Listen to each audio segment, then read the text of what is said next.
Oke, halo. Welcome back. Ntar musiknya kalian. Nah, jadi gue baru aja buka YouTube, terus tertarik sama salah satu komen. Bang, gue mulai belajar pemrograman dari mana? Oke, so karena kebetulan gue hari ini lagi senggang, kerjaan gue nggak sebanyak biasanya meskipun banyak. Jadi kalian mau lihat nih, gue akan berbagi tips atau cara buat kalian yang baru mau mulai jadi programmer. Betul, udah bikin catatan kalau nggak salah. Nah, anggap aja kalian belum ada pengalaman sama sekali nih, entah kalian dari kesehatan, tim member gue dari kesehatan, ada tim member gue yang dari manajemen, pernah di kantor lama juga, ada yang dari matematika. So everyone can be a programmer, yang penting niat. Nah, langkah pertama nih yang kalau kalian pengen, yang kalian harus lakuin, tentukan dulu fokus kalian. Jadi dunia programming itu luas. Gua nggak baca skrip lagi, jadi sorry agak belepotan. Dunia programming itu luas, ada banyak cabang, banyak banget. Cuma gua akan kelompokin jadi, gua nggak tahu jadi berapa ya. Yang pertama itu ada programming aplikasi, itu yang sering kalian buka lah, kayak sekarang YouTube, terus Gojek, GoPay, Goyal, Tokopedia dan sebagainya. Kemudian ada programming untuk infrastruktur, jadi kalian ngurusin server, ngurusin CICD, sorry ini bahasnya agak teknis gitu. Terus ada yang cloud computing, ada juga yang machine learning, ada juga yang data, dan banyak banget. So gue yang mau bahas di sini adalah yang di scope aplikasi. Kenapa? Karena ini yang paling banyak dibutuhin di market sampai sekarang. Meskipun data juga udah mulai naik, tapi data di pembahasan terus saja. Untuk pemrograman aplikasi itu gue pecah jadi 4 deh, ya 4 yang lebih enak. Android, iOS, website, dan backend. Kalau kalian buka website gue, nilevia.com, itu gue ngasih service dan gue pecah di situ apa aja yang dibutuhin user. Ya, gue jadi 4 ini tadi, backend, Android, iOS, dan website. Oke, apa itu backend? Backend itu simpelnya adalah urusan kalian itu sama database. Jadi data orang, alamat, tanggal lahir, dan lain sebagainya itu. Tugas kalian sebagai backend adalah menerima data yang dikirimkan oleh front end, sebutannya Android, iOS, dan web tadi. Mengelola data itu entah ketika orang nyimpen nih ya, ntar kalian kelompokkan lagi atau kalian apain. Nah, itu tugasnya backend. Tugasnya backend itu adalah ngambil data di database, diambil, data diolah sesuai kebutuhan tim-tim depan, baru data dikirim lagi ke depan dalam bentuk data mentah atau disebut JSON.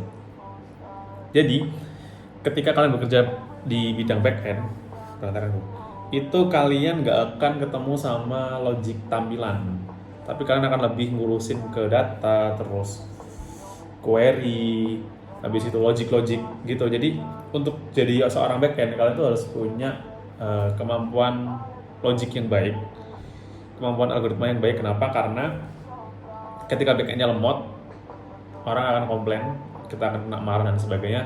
Sebagus apapun front end, Android, iOS, website, kalau backendnya lemot itu biar. Oke. So untuk kalian yang tertarik untuk ngoding backend, kalian bisa mulai pelajari tentang Python. Python itu gampang, lebih gampang dari Golang. Meskipun sekarang udah pada banyaknya pindah ke Golang ya, tapi gue masih merekomendasikan kalian Python karena lebih mudah dapat kerjaan daripada kalian harus belajar mulai dari PHP.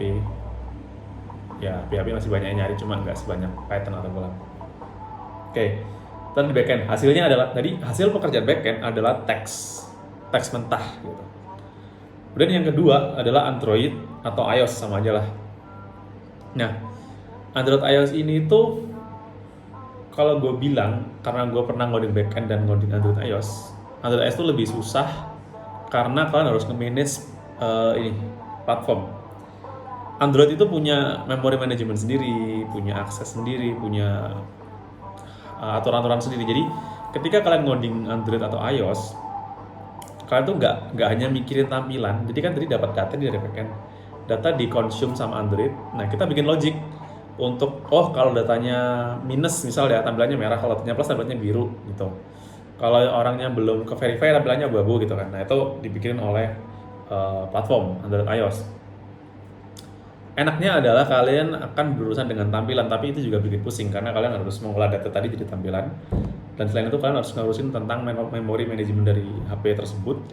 Terus misal butuh fungsi-fungsi GPS, fungsi-fungsi kamera. Nah, let's say ini ya dalam proses pendaftaran akun gitu. Kalian buka aplikasi Android atau iOS, nama, nomor telepon, tanggal lahir diisi oleh user. Itu semua dalam tahap platform Android iOS. Setelah diisi, kalian akan klik tombol lanjutkan atau daftar. Itu platform dan iOS ini akan kirim data ke backend, ke belakang. Sama backend disimpan ke database, oke. Setelah disimpan di database, backend akan ngebalikin data lagi ke depan, yaitu kamu berhasil mendaftar, status belum terverifikasi. Nah, data ini dikelola lagi sama platform untuk diubah ke tampilan orang belum verifikasi. Simpelnya gitu, jadi kayak saling pertukaran data. Jadi platform yang ngirim, backend yang mengelola, dan membalikan lagi. Oke. Untuk belajar platform, kalian harus ngeluarin duit lebih karena kalian harus punya komputer yang komputer atau laptop yang lebih bagus daripada kalau kalian mau belajar backend. Karena program dari backend itu bisa kalian run dengan memori 4 GB udah cukup. 3 GB masih ada nggak ya? Apa 3 GB? Tapi kalau kalian ngoding Android atau iOS, gua sekarang pun 16 GB itu rasanya masih kurang. Kalau programnya udah gede. Jadi ketika sekarang kondisi kalian lagi punya laptop yang kurang bagus, lebih baik kalian belajar ke backend dulu sama nanti web gue jelasin. Karena kalau platform itu, apalagi iOS, lo butuh MacBook karena sekarang udah support emulator sih seinget gue. Gitu. Jadi kalau lo belajar Android lo harus punya laptop dan Android. Kalau belajar iOS lo harus punya Mac sama iOS-nya buat ngetes aja sebenarnya. Nah, ketika lo mau belajar Android, lo harus belajar bahasa namanya Kotlin. Kalau ada orang bilang Java, please jangan didengerin. Gue dulu ngoding Java sampai tahun 2018 dan gue udah ngerti. Sekarang yang dibutuhin Kotlin dan itu lebih gampang dapat kerjanya. Kalau kalian iOS, kalian harus Swift namanya. Anyway, Android dan iOS itu agak unik gitu, karena mereka berdiri sendiri-sendiri. Okay? Mereka punya bahasa sendiri, sistem sendiri. Tapi kalau kalian mau belajar keduanya, misalnya kalian pengen ngoding satu kali, jadi dua aplikasi, itu ada sebutannya hybrid atau React Native. Nah, hybrid ini Flutter namanya. Dia pakai bahasa Dart. Gue bahas nanti aja belakangan setelah gue bahas web. Lanjut ke web. Web ini mirip Android iOS, cuma kalian berjalan di atas browser. Oke. Kalau Android iOS kalian berjalan di atas OS. Jadi kan OS langsung aplikasi kalian. Kalau web kan OS website baru webnya kalian. Ini lagu gue kenceng banget lah. Nah, untuk jadi seorang programmer website kalian harus sama pusingnya sih kayak platform. Kalian harus ngurusin layout, terus responsiveness dan lain sebagainya. Untuk website itu banyak banget bahasa yang bisa kalian pakai, banyak banget frameworknya. Cuma gue rekomenin untuk pakai React. Gue udah pernah pakai PHP, gue pernah pakai PHP punya banyak framework kayak Laravel, CI, terus Angular. Gue udah pernah pakai itu semua. Gue sering kalian pakai React. Kenapa? Karena lihat kebutuhan industri ke depan, React itu lebih banyak dicari. Dan untuk jadi programmer website kalian harus belajar JavaScript. Jangan langsung TypeScript. Ada TypeScript namanya, tapi itu belakangan. So, dari udah 9 menit aja. Cepet banget. Dari 3 platform tadi, gue akan summary. Backend ini untuk kalian yang suka berurusan dengan teks. Kalian belajarnya Python. Android, sebutannya native ya. Kalian belajarnya pakai Kotlin. iOS, kalian belajarnya pakai Swift. Website kalian belajarnya pakai JavaScript, jangan sampai salah. Dan kalau bisa fokus, jangan lo belajar semuanya, pusing karena bukan nggak ada ya, gila aja kalau lo bisa semua gitu. Nah, terakhir yang lagi hype itu Flutter. Flutter adalah ketika lo satu kali ngoding, satu kali ngetik, Android iOS jadi satu. Oke. Flutter itu menggabung, dia satu kali ngetik, satu kali coding pakai bahasa Dart, kemudian di-compile pakai native-nya Android dan iOS. Jadi kalian cukup satu kali ngetik dapat 2. But performanya nggak akan secepat natif karena ya natif itu tadi yang kalau kalian ngoding Android iOS sendiri tuh maksud gua natif. Jadi Flutter ini banyak dicari oleh startup baru yang baru berdiri, yang baru mau atau startup gede nih yang mau mencoba bikin produk baru itu akan nge-hire Flutter dan trennya Flutter naik terus, beda kayak React Native yang udah turun. So kalau laptop kalian lebih bagus, gue saranin untuk Flutter Android iOS karena kita bahas dari segi penghasilan aja ya, fair-fairan aja, kita kerja dari duit, it's all about money, lu passion doang nggak makan. Gaji paling gede di Android iOS natif. Why? Karena berat dan susah.